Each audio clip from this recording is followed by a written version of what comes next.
My son pushed me into the lake, saying, "Cool off, old man." While I was choking on water, he laughed as if it were a joke. But when I got out onto the shore, shivering and wet, I took out my phone and showed him something, and his smile disappeared instantly, because now the betrayal had turned into justice, and the consequences for him would be devastating. Before we continue, please subscribe to the channel and let us know where you are listening in the comments. The medical bill trembled in my weathered hands. $3,000 for last month's emergency room visit. At 70, these numbers hit differently than they used to. The kitchen felt smaller somehow. Morning light filtering through Margaret's yellow curtains, highlighting every dust mode that danced in the still air. The grandfather clock in the hallway marked 9:30 with its familiar chime when the phone rang. That old rotary phone Margaret insisted we keep. Black bakelite, worn smooth by decades of conversations. The caller ID showed Brandon's number, which made me pause. My son rarely called before noon. "Dad?" His voice carried that artificial brightness I'd grown to recognize over the past few months. "Listen, we should, spend some time together today at the lake." I set the bill aside, studying my reflection in the chrome surface of the toaster. "What exactly do you want to discuss, son? Better face-to-face family time, you understand?" Traffic sounds buzzed through the phone. He was calling from his car. "Bring swim trunks. We'll make it fun." The kids are excited. Something in his rushed breathing made my chest tighten. "Brandon, what's this really about?" "Dad, please, can you meet us at Lake Harmony around noon?" I walked into the living room, picking up the frame photo from the side table. Brandon, at 10 years old, gap-toothed grin, holding up a fish we'd caught together. When had that earnest boy become this stranger who asked about property values and retirement plans in conversations that felt more like interviews? "You've been different lately," I said, settling into Margaret's chair. "Those questions about the house, about my finances. I'm just concerned about your future, Dad." "We all are." The word concerned hung between us like smoke. Concerned about what I'd been managing fine since Margaret passed. Better than fine. I'd been careful, responsible, the way she'd taught me. Noon, then I heard myself saying, "But Brandon, yeah, whatever this is about, we'll handle it together like family should." The line went quiet, except for the hum of his engine. "Thanks, Dad. That means everything." After he hung up, I sat holding the phone, listening to the dial tone. "Thanks for what?" The question followed me to the hallway closet where my old leather jacket waited. Margaret had bought it for my 60th birthday, said it made me look distinguished. I grabbed my keys from the hook, their familiar weight reassuring in my palm. Through the front window, my neighborhood looked peaceful. Mrs. Chen watering her roses, the mailman whistling his usual tune. Everything normal, everything safe. But my hands were shaking as I reached for the door handle. The garage door groaned open, revealing my old Ford pickup in the filtered sunlight. I stood beside it for a moment, muscle memory making me check the oil dipstick, test the tire pressure with my boot. Delay tactics, Margaret would have called them. Ways of avoiding what I already knew was coming. 27 years of marriage teaches you to read the signs. 37 years of fatherhood teaches you to read between the lines. I climbed the stairs to our bedroom, each step creaking in its familiar pattern. The swim trunk sat in the bottom drawer of my dresser, folded beneath sweaters I hadn't worn since last winter. As I lifted them out, something crinkled, an old photograph tucked between the fabric. Lake Harmony, summer of 2019. Brandon's arm around Isabel, both kids splashing in the shallow water, while I grilled burgers on the portable barbecue before Isabel started avoiding my calls, before Brandon's business troubles that he thought I didn't notice that awkward dinner 3 weeks ago flashed through my mind. Dad, have you ever thought about estate planning? I mean, really thought about it? The way his eyes wouldn't meet mine when he asked the nervous laugh when I mentioned my financial advisor.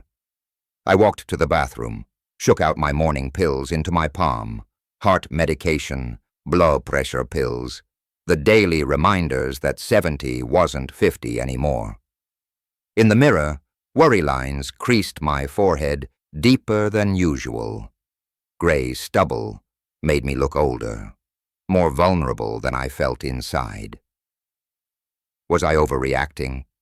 Reading too much into a son's invitation to spend time with his family?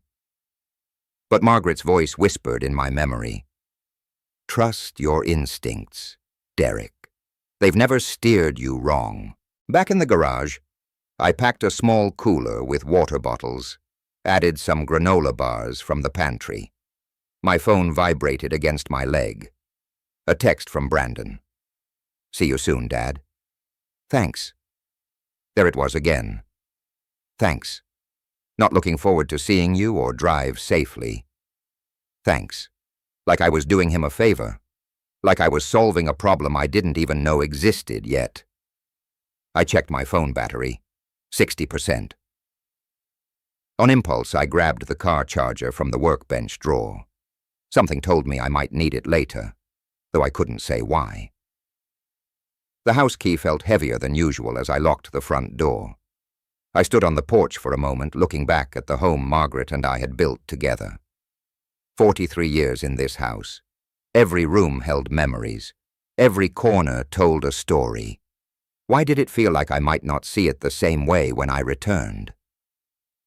I backed out of the driveway slowly, watching my house shrink in the rearview mirror. My hands gripped the steering wheel tighter than they needed to, knuckles white against the worn leather. The engine hummed its familiar tune. But today, even that comfort felt hollow. Whatever waited for me at Lake Harmony, I was driving toward it with my eyes wide open. The transition from city streets to rural highway took 40 minutes. 40 minutes, exactly as I'd expected. Lake Harmony appeared through the trees like a painting. Blue water reflecting the July sky, surrounded by pines that had stood here longer than I'd been alive. The parking area held only a few cars, Brandon's newer SUV among them. I parked beside his vehicle, noting the car seats and scattered toys visible through the windows. Normal family chaos, juice boxes, coloring books, Emma's stuffed elephant with the missing ear. For a moment, my worry eased. How serious could any problem be when there were still children's toys and forgotten snacks? Grandpa? Emma's voice cut through the morning air like sunshine. 8 years old and pure energy. She sprinted toward me with James close behind, his 6-year-old legs pumping to keep up. I caught Emma in a bear hug, spinning her around until she giggled. Easy there, sweetheart. You'll make your old grandpa dizzy.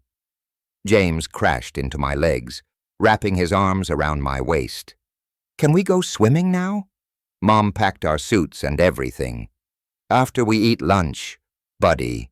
Patience. I ruffled his dark hair, so much like Brandon's had been at that age. Good things come to those who wait. Over their heads, I watched Brandon and Isabel approach from the picnic tables.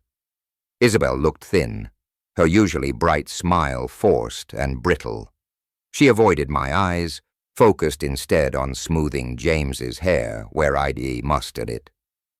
Brandon carried himself differently, shoulders tight, one hand constantly checking his phone. Dad, thanks for coming. Really? He clapped me on the shoulder, but the gesture felt rehearsed. Beautiful day, isn't it? It is. I studied his face, noting the dark circles under his eyes, the way his jaw clenched when he thought no one was looking. How's business been, son? Good. Good. You know how it is. His laugh sounded hollow. Hey, kids, why don't you go throw the frisbee over by those trees? Grown-ups need to chat for a bit, Emma pouted. But we just got here. Go on, Isabel said softly. We won't be long. I watched my grandchildren trudge away, frisbee in hand, their excitement dimmed by adult tension they couldn't understand. Emma kept looking back at us, her 8-year-old intuition picking up what the adults were trying to hide. We settled onto the weathered picnic bench, lake water lapping gently against the shore 25 feet away. Pine scent mixed with the earthy smell of lake water. Sounds of children playing in the distance. It should have been peaceful. Instead, it felt like the calm before a storm. Brandon cleared his throat. Once, twice. Isabel twisted a napkin in her hands until it began to tear.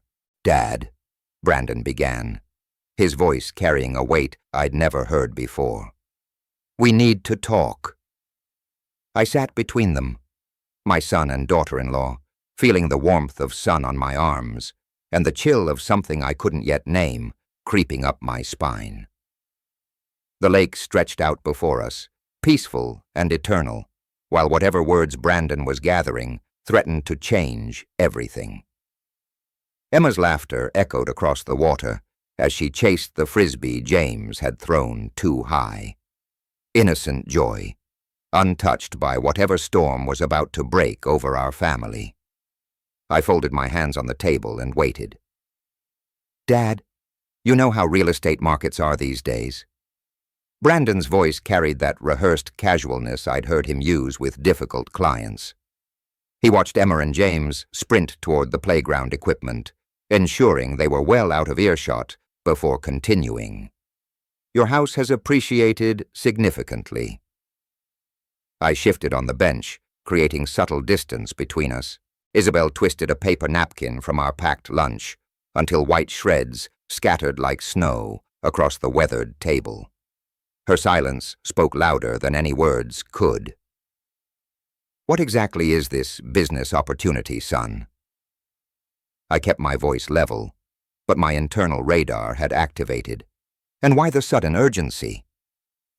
Brandon's palms left damp prints on the table as he leaned forward.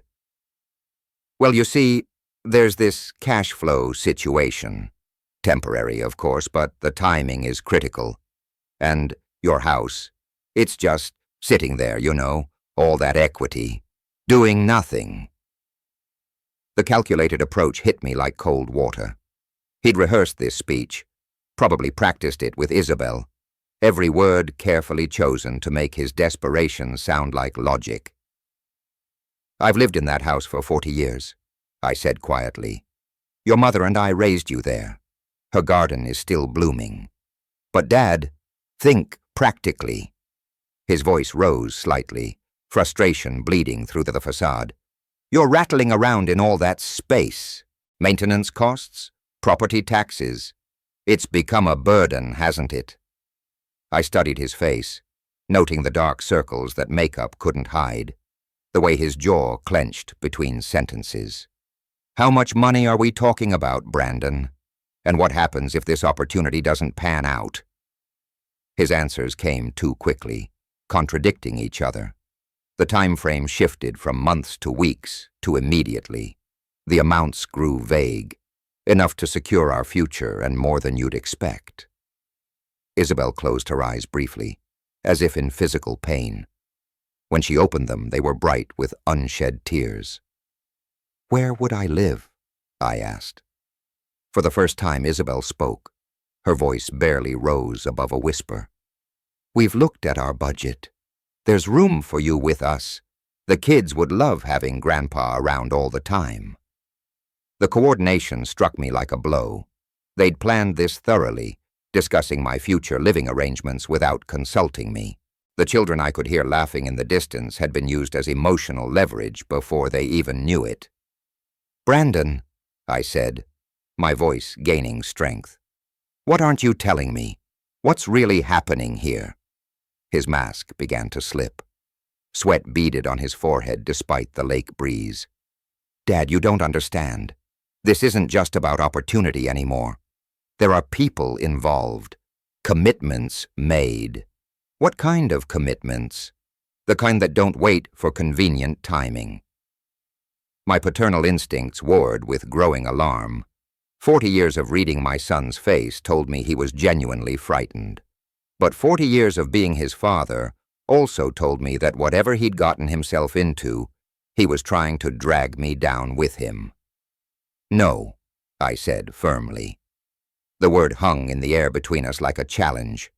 Brandon's face transformed the moment that single word left my lips. The mask of reasonable discussion crumbled, revealing something desperate and dangerous underneath. I stood from the bench, speaking with the dignity that comes from 7 decades of hard-earned wisdom. That house means everything to me. Son, it's where your mother took her last breath, where we celebrated your first steps. I won't sell our family's heart for someone else's emergency. Instead of understanding, Brandon shot up from the bench, his chair scraping harshly against concrete. He began pacing like a caged animal, his voice climbing towards hysteria. You stubborn old fool! Don't you get it? This isn't optional anymore. His hands gestured wildly as words tumbled out. You think this is about wanting money? You think I have choices here? Isabel grabbed his arm, a warning gesture he shook off with such violence that she flinched backward. I watched my son unravel, seeing glimpses of something that terrified him beyond reason. Brandon, what exactly are you so afraid of? He stepped closer, using his height advantage to tower over me. At 70, I'd grown slightly stooped, and my son used every inch of that difference to intimidate. You don't understand the pressure I'm under, the kind of people who don't accept excuses. My hand moved instinctively toward my phone. Let me call Richard Wilson. He can give us legal advice about no lawyers. Brandon's shout echoed across the water. No outside help. This gets handled family style, or it doesn't get handled at all. I managed to start the video recording while pretending to dial, holding the phone naturally as if making a call. The red dot appeared on screen just as Brandon's control finally snapped completely. Cool off, old man. He grabbed my shoulders, his fingers digging in hard enough to leave bruises. Maybe a reality check will help you think straight. The shove came without warning. 40 years younger, 40 saltii heavier, and fueled by desperation, Brandon pushed with enough force to send me stumbling backward. My aging reflexes couldn't compensate fast enough. The cold shock of Lake Harmony hit me like a physical blow. Water rushed into my nose and mouth as I went under. The temperature differential between the warm July air and the lake's depths, making my heart stutter irregularly. My sodden clothes immediately became anchors, pulling me down while my shoes struggled for purchase on the muddy bottom. I flailed toward the surface, gasping and choking. My phone held instinctively above my head. The water was shallow enough that I wasn't drowning, but deep enough to be dangerous for a man my age. Hypothermia could set in quickly, disorientation, heart stress. Instead of rushing to help, Brandon stood at the water's edge and laughed. Not the nervous release of tension, but genuine cruel satisfaction mixed with stress induced hysteria. Maybe now you'll think straight instead of being sentimental about some old house. His voice carried across the water with sharp-edged mockery. Sometimes people need encouragement to see reason. Isabel remained frozen on the shore, her hands pressed to her mouth in horror. She made no move to help, paralyzed somewhere between loyalty to her husband and revulsion at his actions. The children's laughter continued in the distance, playground sounds masking the confrontation. Emma and James remained blissfully unaware that their grandfather was chest-deep in cold water, struggling to find stable footing, while their father stood watching with satisfaction. I found my balance at last, water streaming from my clothes, and looked up at my son with dawning realization of who he had become. Water streamed from my clothes as I waded toward shore with deliberate calm. Each step felt purposeful despite being soaked to the bone, my movements controlled by a cold clarity that had replaced confusion.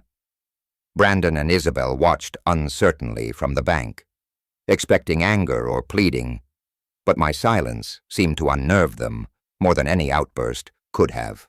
I walked past Brandon without a word or glance, my shoes squelching against the muddy shore as I headed steadily toward the parking area. Behind me, his voice carried a note of panic I'd never heard before. "Dad, come on. Let's talk about this like reasonable people." Still, I said nothing. Isabel followed at a distance, her maternal instincts apparently sensing that something fundamental had shifted in our family dynamic.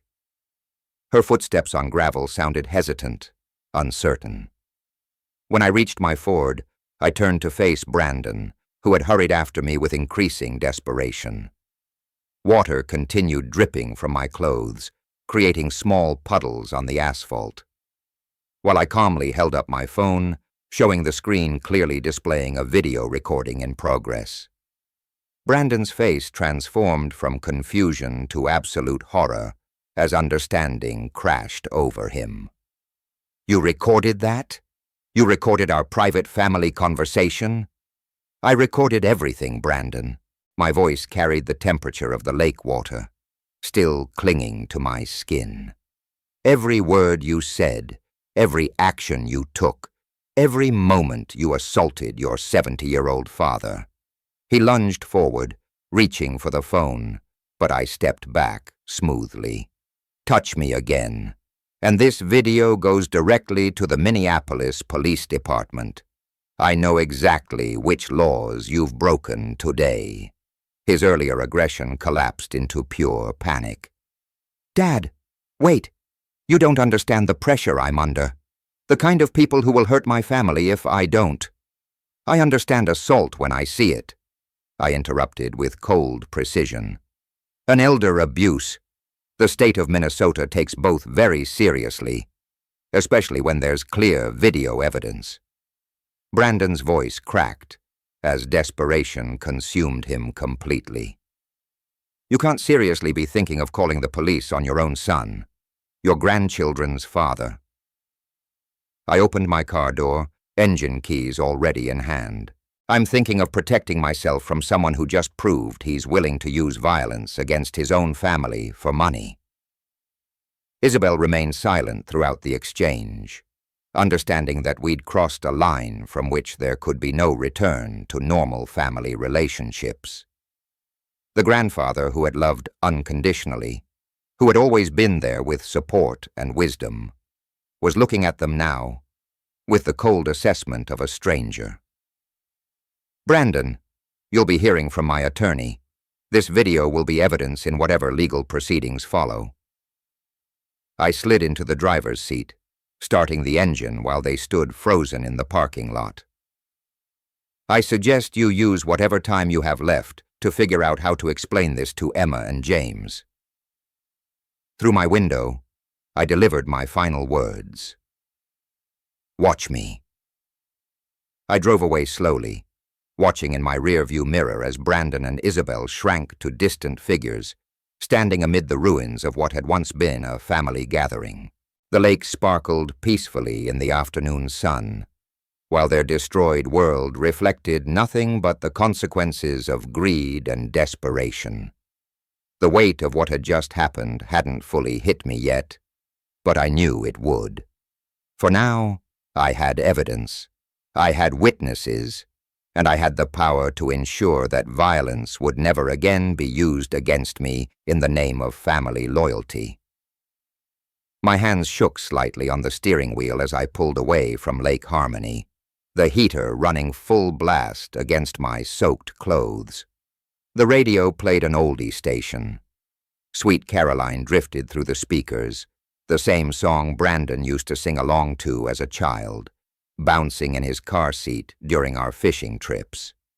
Muscle memory made me pull over at the familiar oak tree 30 cents or such 30 minutes into the drive home. This massive old giant had witnessed our best father-son moments over the years. Here, I'd taught Brandon to tie fishing knots with patient repetition. Here, we'd shared peanut butter sandwiches while planning weekend adventures that never seemed long enough. I sat beneath those same sprawling branches, my wet clothes still clinging uncomfortably, and pulled out my wallet. Behind my driver's license, I kept an old photograph. Brandon, at 10 years old, Gapto smile beaming as he held up his first caught fish, a tiny bluegill that might as well have been a marlin, judging by his expression of pure joy. The contrast hit me like a physical blow. That loving child who cried when he accidentally stepped on a butterfly had pushed his 70-year-old father into a lake today. The boy who used to fall asleep holding my hand during car rides home from fishing trips had threatened me with violence for refusing to sell my house. Where had I gone wrong? Was I too permissive during his teenage years, too demanding about grades and responsibility? Had I missed crucial signs of the man he was becoming while focusing on the child? I remembered. How do you grieve someone who's still alive but lost to you? I whispered to the oak tree. The same question Margaret had asked about her arranged sister years ago. Now I understood the unique pain of that loss. Watching someone you love become a stranger wearing your child's face. Every memory felt contaminated now. Teaching him to drive in this same spot. Celebrating his college graduation. Walking him down the aisle at his wedding to Isabel. Had any of those moments been real, or had I been fooling myself about who my son truly was? The phone buzzed insistently against the passenger seat, jerking me back to the present crisis. I didn't read the message yet, but its presence reminded me this wasn't just nostalgic grief. This was an act of emergency requiring immediate decisions about my safety, my home, and my grandchildren's welfare. I folded the photograph carefully, placing it back in my wallet behind my license. The boy in that picture deserved to be remembered, even if the man he'd become had chosen a different path entirely. Starting the engine, I pulled back onto the highway toward home. Whatever message waited on my phone, whatever consequences followed from today's events, I would face them as the same man who had raised a child with infinite patience and love. Even if that child had forgotten how to return, either the house felt different when I finally arrived home, safe, but hollow, like a shell protecting something that no longer existed. I dropped my wet clothes directly into the washing machine, then stood under the hottest shower water I could tolerate. The heat penetrated my chilled bones but couldn't reach the cold that had settled in my chest. In the kitchen, I prepared a simple dinner of soup and crackers, but managed only a few spoonfuls before pushing the bowl away. My appetite had disappeared somewhere between my son's first threat and his final shove into the lake. At 70, stress affected me differently than it used to. Everything felt more fragile, more consequential. Evening light filtered through Margaret's curtains as I settled into her favorite chair, surrounded by family photo albums I'd pulled from the bookshelf. Every picture of Brandon now demanded re-examination through the lens of today's events: birthday parties, graduations, Christmas mornings. Had I been blind to warning signs that were obvious in retrospect? I considered calling Richard Wilson, my lawyer friend, but decided to wait until morning.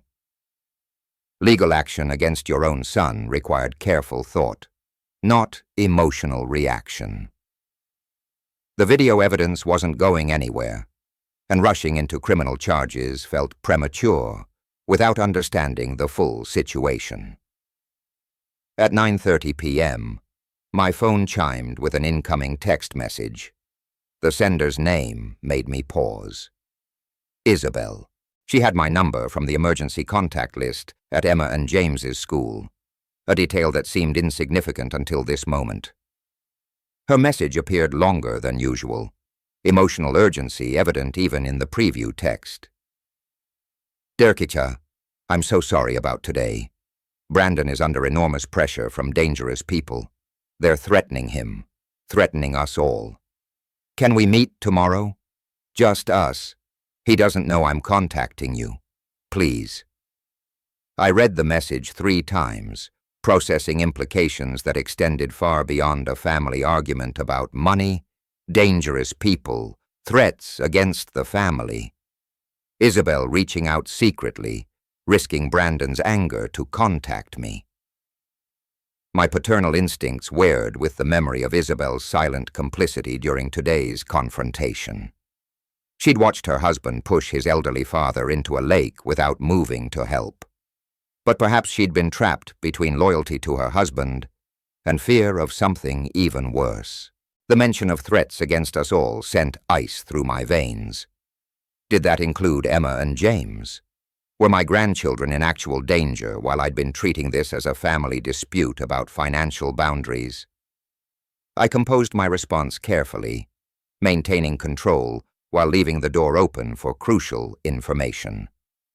Tomorrow, 10 o'clock a.m., Cozy Corner Cafe on Main Street. Come alone. Her reply came within minutes. Thank you. I'll explain everything. Setting the phone aside, I checked the door locks twice and turned off the lights throughout the house.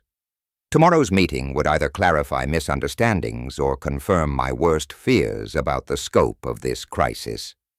Either way, I would face it with the same determination that had sustained me through 70 years of life's challenges.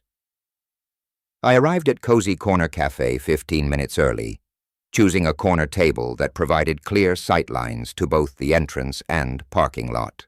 The morning coffee crowd offered perfect cover for a private conversation, while ensuring public safety. After ordering black coffee, I reviewed yesterday's video one final time, steeling myself for whatever revelations awaited. Isabel entered precisely at 10 a.m., wearing sunglasses despite the cloudy July morning and a light scarf around her neck. Odd choices for the weather that immediately caught my attention. Her movement seemed cautious, almost furtive, as she scanned the cafe before approaching my table. When she removed her sunglasses, I saw exhaustion etched in every line of her face. Dark circles shadowed her eyes, and her hands trembled slightly as she reached for the coffee cup I'd ordered for her. "I'm so sorry about yesterday," she began, voice barely above a whisper. "What Brandon did was inexcusable. But Derek, you need to understand the pressure he's been under. What kind of pressure makes a man assault his own father?" I kept my voice level, but my eyes never left her face. Isabel glanced around nervously before continuing. Months ago, Brandon borrowed money for what he thought was a legitimate business expansion. The people seemed professional, official, but the terms kept changing, interest rates climbing, penalties appearing from nowhere. She pushed up her sleeves slightly, revealing purple bruises around her wrists that explained the scarf's purpose. "These aren't from Brandon. They're from visitors who came to our house last week when he wasn't home. They wanted to make sure I understood how serious their business relationship had become." My coffee cup froze halfway to my lips. "They threatened you in your own home? They took photos of Emma and James walking to school, showed me the pictures as proof of how easily they could reach our children." Isabel's voice broke slightly. That's when I knew this had moved beyond money into something much more dangerous. The pieces clicked together with horrifying clarity. Brandon's desperation about the house sale wasn't greed. It was terror. The timeline, the urgency, the willingness to destroy family relationships for cash. He'd been trying to save his children the only way he knew how. How much does he owe them? I asked quietly. It started at 50,000. With interest and penalties, it's grown to nearly 200,000. They want payment by the end of this week, or they move from threats to action. Isabel leaned forward, her voice dropping even lower. I didn't contact you about the house sale. I contacted you because I don't know how else to protect Emma and James. Brandon's pride won't let him ask for help. But these people, they're not going to wait much longer. I studied her face, seeing genuine fear mixed with desperate hope. Why didn't you come to me sooner before things escalated to violence? Brandon made me promise. He said involving you would only make things worse, put more family members at risk. But after yesterday, after seeing what desperation made him do, she dabbed her eyes with a napkin. I realized staying silent was protecting no one. The full scope of the crisis settled over me like a heavy blanket. This wasn't just family dysfunction.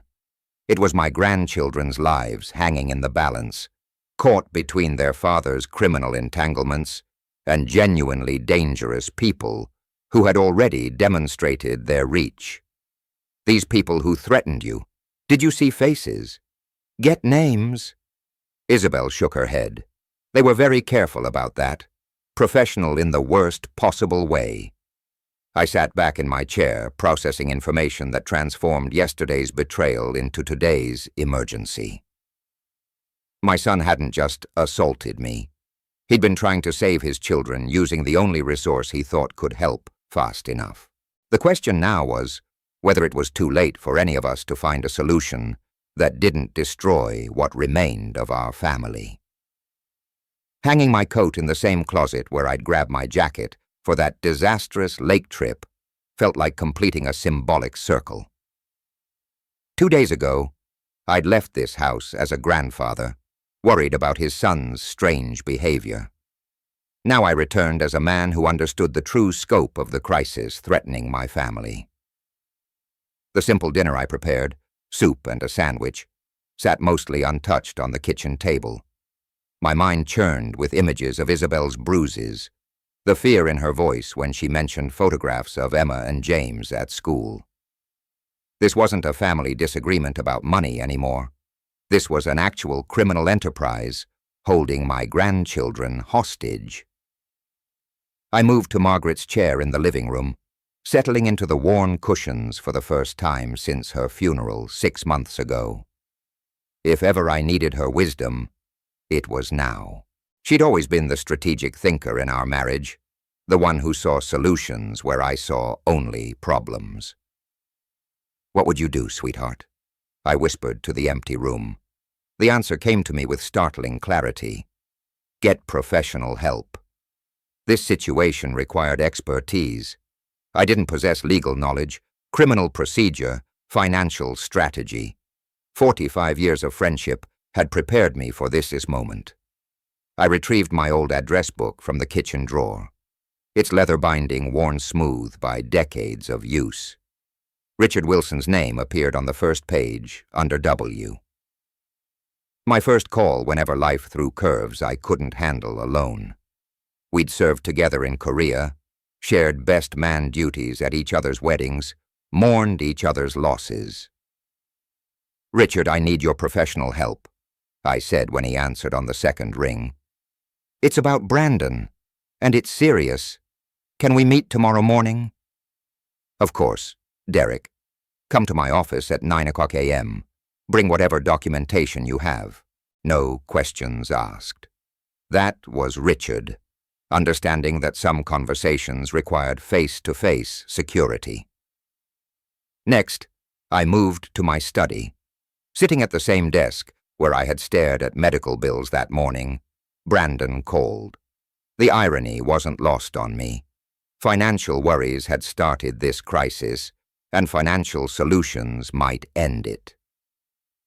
I pulled out stationery and began writing carefully measured words. My dear Emma and James, Grandfather loves you more than all the stars in the sky.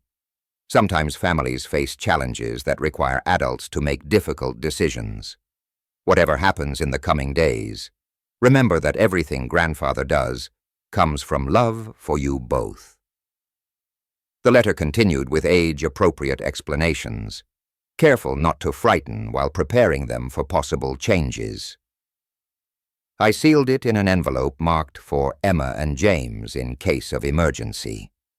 Then I began organizing information systematically: video evidence of Brandon's assault, financial records showing my available savings, timeline of events from Isabel's testimony, notes about criminal threats. By the time I finished, I had a clear picture of our resources and challenges. My savings account contained enough to address the immediate debt without selling the house. Not comfortable, but possible. The question was whether professional intervention could transform this crisis into manageable legal cooperation. Tomorrow, Richard would help me understand our options.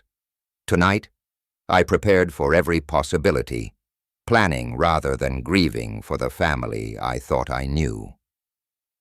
Richard's law office occupied the 15th floor of a downtown Minneapolis business building, its windows offering a panoramic view of the city where my family's crisis was unfolding. I arrived 15 minutes early, accepting coffee from his secretary, to steady nerves that had kept me awake most of the night. The conference room reflected Richard's successful practice: floor-to-ceiling law books, framed certificates, family photographs that reminded me why I trusted this man with my most precious concerns.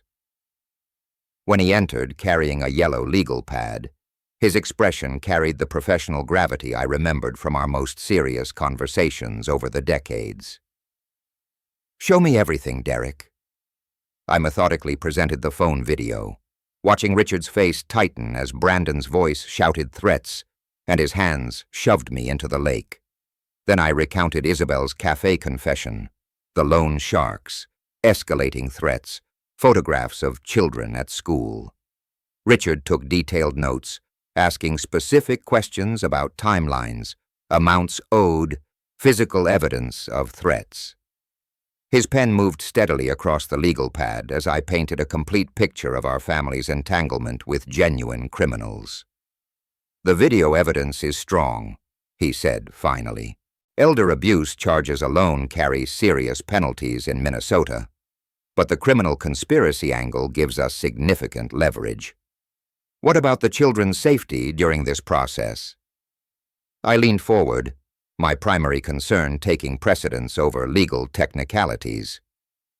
"We'll structure this as debt negotiation initially, not criminal prosecution.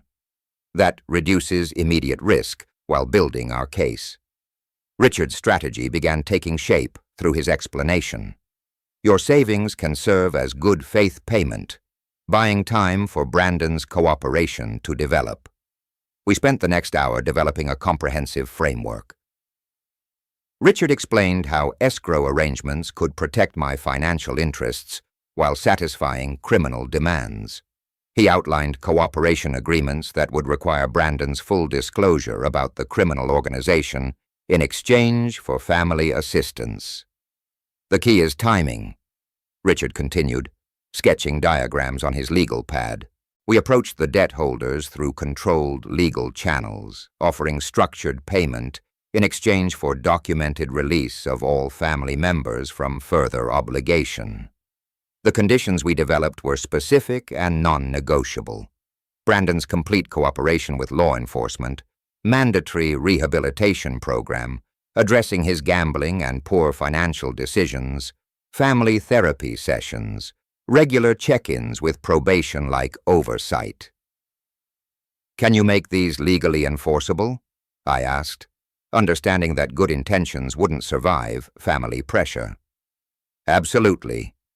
We'll structure this as a formal family contract with financial consequences for non-compliance. Your assistance becomes conditional on measurable behavioral changes." Richard scheduled a family meeting for Friday afternoon, 2 days hence, allowing time for preliminary contact with the criminal organization through legal intermediaries. He explained safety protocols, contingency plans, and my role in the negotiations. Derek, this plan addresses immediate threats while preserving long-term family relationships, he said as we shook hands at his office door. Your patience and resources are creating possibilities for redemption that didn't exist yesterday. I carried a folder of legal documents down to the parking garage. Specific instructions for Friday's family meeting, weighing both heavily and hopefully in my briefcase. The plan was in motion, but execution would determine whether we saved my family or lost them forever. Friday afternoon, I arranged my living room chairs in a circle, the same space where we'd celebrated birthdays and holidays and happier times. Richard arrived first, reviewing documents while I checked the coffee pot and straightened cushions with nervous energy. Isabel entered with Emma and James, who immediately gravitated toward me with their usual enthusiasm. "Grandpa, can we play with your train set?" Emma asked, tugging on my sleeve. "In a little while, sweetheart. The grown-ups need to have an important talk first." Tension filled the room when Brandon appeared in the doorway, his face darkening when he saw Richard's legal pad and briefcase. "What is this? Some kind of intervention?" "It's a family meeting," I said calmly, gesturing toward the remaining chair. "Please sit down, son." Richard began with professional detachment, outlining the legal situation. Based on evidence and testimony, criminal charges are possible. However, we're here to discuss an alternative that protects everyone's interests. Brandon's defensiveness crumbled when Richard replayed the video evidence. Watching himself assault his elderly father seemed to break something inside him. His shoulders sagged as the full weight of his actions became undeniable. "The children," Isabel whispered, glancing toward Emma and James, who were building with blocks in the corner. Blissfully unaware of adult tensions, I leaned forward, addressing my son directly. "I'll help you, Brandon, but this ends here. No more secrets, no more dangerous shortcuts, no more violence." "You don't understand the pressure," he began. "Actually, we do understand," Richard interrupted smoothly. "That's why we're offering a structured solution instead of simply pressing charges. The conditions were presented systematically. My savings would fund debt resolution through escrow arrangements. Brandon would cooperate fully with authorities regarding the criminal organization, mandatory rehabilitation, addressing his gambling problems, family therapy sessions, and regular accountability meetings. Brandon wrestled visibly with his pride, glancing between his children, playing innocently, and the adults offering his only viable escape. From criminal entanglement, I don't have a choice, do I? "There's always a choice," I replied quietly. "The question is whether you're ready to make the right one." His acceptance came reluctantly but genuinely. "I'll do whatever it takes to protect Emma and James and earn back your trust, Dad." The formal signing took 20 minutes. Brandon's signature on cooperation agreements, Isabel's witness statements, Richard's legal documentation transforming crisis into manageable process. Throughout it all, Emma and James continued playing, protected from knowledge of dangers that had threatened their young lives. When the paperwork was complete, Brandon knelt beside his children, gathering them into a fierce embrace. "Daddy's going to be better," he promised them, "starting right now." Isabel showed her first genuine smile in months, relief replacing the fear that had haunted her features since the late confrontation. The rehabilitation would be difficult, the therapy sessions challenging, but the immediate danger was over. Richard packed his briefcase with satisfaction of a job well done. This framework gives everyone a path forward. Brandon has consequences and support. The children have safety and stability. Derek, you've created possibilities for redemption that didn't exist 3 days ago. As they prepared to leave, I pulled Brandon aside. I love you, son. I always have. But love requires boundaries now. He nodded, tears in his eyes. I understand. Thank you for not giving up on us. Watching them drive away, I felt cautious optimism settling where anger and betrayal had lived for the past week. The problems weren't solved overnight, but healing had begun with honest conversation and professional guidance. Oh yeah. If you like this story, please like this video, subscribe to the channel, and share your impressions of this story in the comments. To listen to the next story, click on the box on the left.